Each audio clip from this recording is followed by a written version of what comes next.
नमस्कार, आप देख रहे हैं पीडीएस न्यूज़। मैं हूं पीसी सैनी। आज एक ट्रेंड में एक मामला चल रहा है 10 करोड़ की ठगी का। और ये 10 करोड़ की ठगी किसके साथ हुई है, वो पीड़ित भी अपने साथ है। किसने की है, जिसका नाम आ रहा है जय भवानी ज्वेलर्स, जो श्रीमाधपुर में सरकारी अस्पताल के पास है। पीड़ित मंगल सिंह जी मौजूद हैं।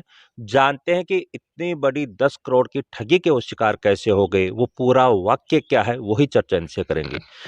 तो मंगल सिंह जी, ये पूरा वाक्य क्या है, किस तरह से आप इस जाल में फंसे, ये जय अम्बे ज्वेलर्स ने किस तरह से आपको ठगी में लिया? 10 करोड़ की एक बड़ी राशि होती है, तो किस तरह से ये पूरा जाल कैसे क्या बिछाया है? सबसे पहले सर उनके शॉप पे गया था मैं गोल्ड बनवाने के लिए। अच्छा, फर्स्ट टाइम सर, हाँ। जी उसके बाद में मैंने गोल्ड बनवाया, 3 चेन बनवाई जी और फैमिली के लिए पाटले बनवाए। जी। वो बनवाने के बाद में वो बोला तो पहले आप उनको जानते थे या? नहीं सर, मैं नहीं जानता था सर। फर्स्ट टाइम आप हाँ, वैसे फर्स्ट टाइम विजिट? वैसे ही गया था सर। उसके बाद में पाटले वो बनवा लिए मैंने। उसके बाद में फ़ोन नंबर ले लिया और तो उसने बोला कि मैं कुछ इन्वेस्ट करता हूँ ना। मैं बोला उसको मैं थोड़ा जल्दी में हूँ, बाद में मिल लूँगा। फिर उसने दोबारा कॉल किया कि ऐसे ऐसे इन्वेस्ट है, आप भी करोगे क्या?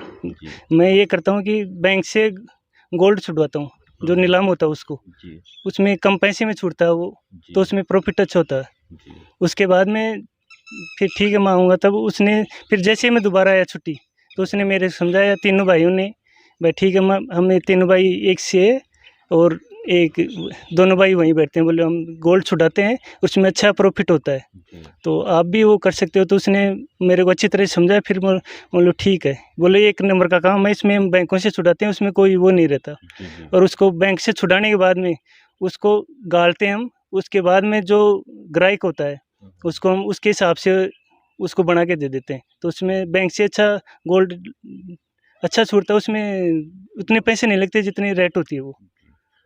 तो वो जो ज्वेलर्स हैं उनके नाम, जो 3 भाई का आप जिक्र कर रहे हो? दीपक है, बड़ा भाई है, जी। और गुलशन है, उसका एक मुनीम है, और एक सी है उसका भाई है। और हाँ ये फिर उसके बाद क्या हुआ कि जब उन्होंने कहा कि बैंक से गोल्ड छुड़वाएंगे और उससे अच्छा मुनाफा हो जाएगा, कि भाई रेट को लेकर भी बातचीत हुई, फिर उसके बाद आगे क्या हुआ? सर फर्स्ट टाइम में मैंने 7 लाख रुपए दिए, तो उसका प्रलोभन मेरे को ठीक है। हर दिन वो बोलता था, हर हफ्ते बोलता था आज आपका 10,000 प्रॉफिट हो गया, आज 20,000 हो गया। इस प्रकार से फिर वो बोलते गए। फिर उन्होंने पैसे की रिक्वायरमेंट और की। बोले वो किलो 2 किलो भी होता है, उसमें हम छुड़ा नहीं पाते, तो हमारे पास पैसे नहीं थे, तो आप मान लो अपने साथियों से अपने रिश्तेदारों से कर लो, ताकि उसमें अच्छा मुनाफा हो जाए, सभी को हो जाए। जी। उसके बाद में हम पैसे देते रहे, जैसे मेरे दोस्तों ने भी दिए, मेरे रिश्तेदारों ने भी दिए। इसके बाद में 10-11 करोड़ रुपए हो गए वो। उसके बाद नहीं, वो जो बाकी लोगों ने जो पैसे दिए वो आपको दिए या डायरेक्ट उनको दिए? डायरेक्ट उनको दिए हैं। उसकी डायरेक्ट जब उनको ज़रूरत होती थी, तब वो उनको डायरेक्ट उनके अकाउंट में डाल देता था। वो अकाउंट से लेन देन हो उनका। जी। हाँ। फिर उसके बाद? उसके बाद में जैसे मान लो मेरे को ज़रूरत हो गई, तो मैं 2 लाख रुपए की ज़रूरत होगी, तो 2 लाख रुपए उसने जैसे मांगते थे उस टाइम दे देता था वो। कि उसके बाद में 9-10 करोड़ रुपए हो गए। उसके बाद में अब जाके उसने क्या किया, 1.5-2 महीने में अभी देता हूँ। अभी बैंक से वो गोल्ड हुआ नहीं अभी, और मैं 2 करोड़ 25 लाख रुपए आएंगे मेरे अकाउंट में। अगले महीने 3 करोड़ आएंगे। दुकानों का भी वो कुछ पेमेंट दे रखा था उसको, भाई ठीक है मैं दुकान भी नाम करा दूंगा तेरे को।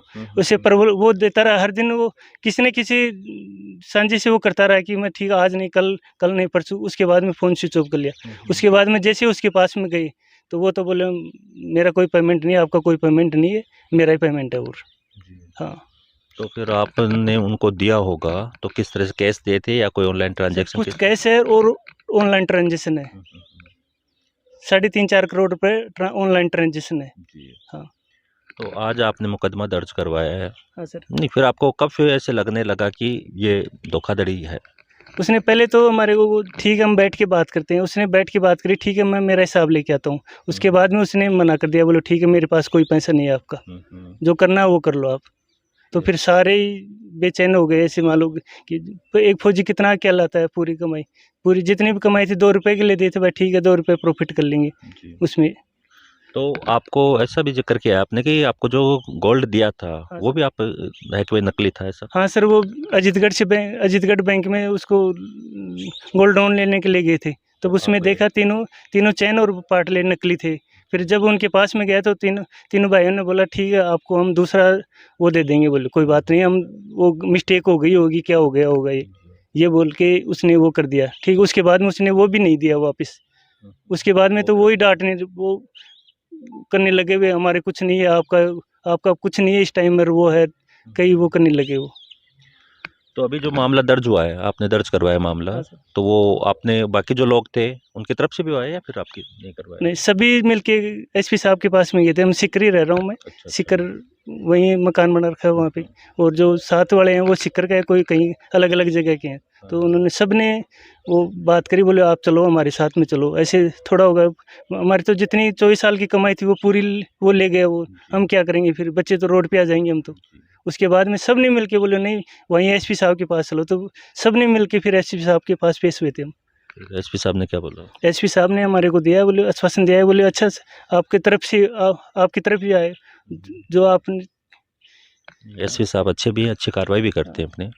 जी, फिर उसके बाद में एफआईआर लॉन्च हो गई है सर।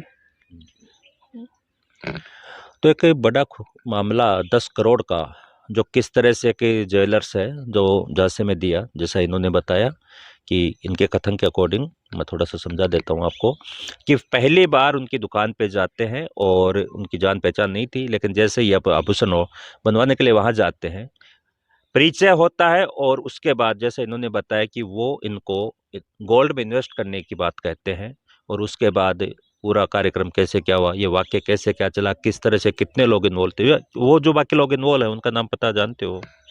हाँ सर। जी तो 3 तो सिक्कर के हैं सर वो, जी किशनगढ़ रहने वाले के हैं 2, जी एक जयपुर का है, जी 2 कोटपुतली के हैं, और मेरे रिश्तेदार और हम यहाँ के। हाँ सर। और आप जी ये अच्छा, ये लिस्ट है जो ये वाली है, मंगल सिंह आप होई, Suresh Kumar Jat, total ex serviceman army से ही हो। हाँ सर। जी, उन्होंने भी इन्वेस्ट है, जवाहरलाल भामू, करण सिंह, गोपीराम, रोहितास सिंह, विक्रम सिंह, ये वो लोग हैं जिन्होंने इन्वेस्ट किया था, ये जिनके साथ ठगी हुई है। हरलाल, सुवालाल मंगावा, कमलेश कुमार जाट, पेमाराम, नंदराम, बलदेव जाट, धर्मपाल जाट, मंगलचंद चौधरी, सुरेश जाट और बजरंगलाल। कुल टोटल जो अमाउंट है जिन्होंने एसपी साहब के सामने जो इन्होंने एफआईआर दर्ज करवाई है, वो है, कुल अमाउंट टोटल कितना हो गया सर? 10 करोड़ 70 लाख रुपए। 4 करोड़।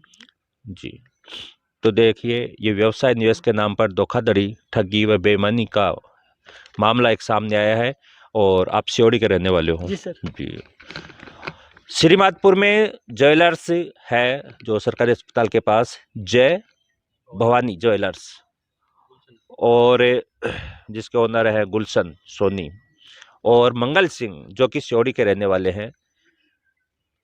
किसी काम के लिए जाते हैं, ऑर्नामेंट्स बनाने के लिए जाते हैं, परिचय होता है, और उसके बाद किस तरह से क्या इनको आज महसूस हो रहा है कि उनके साथ 10 करोड़ की ठगी हुई है, जिसको लेकर इन्होंने मामला दर्ज करवाया है।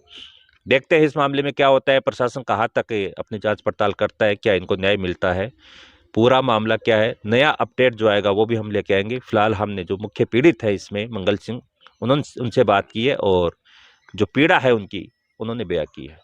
खबर में इतना ही। मैं पीसी सैनी, धन्यवाद।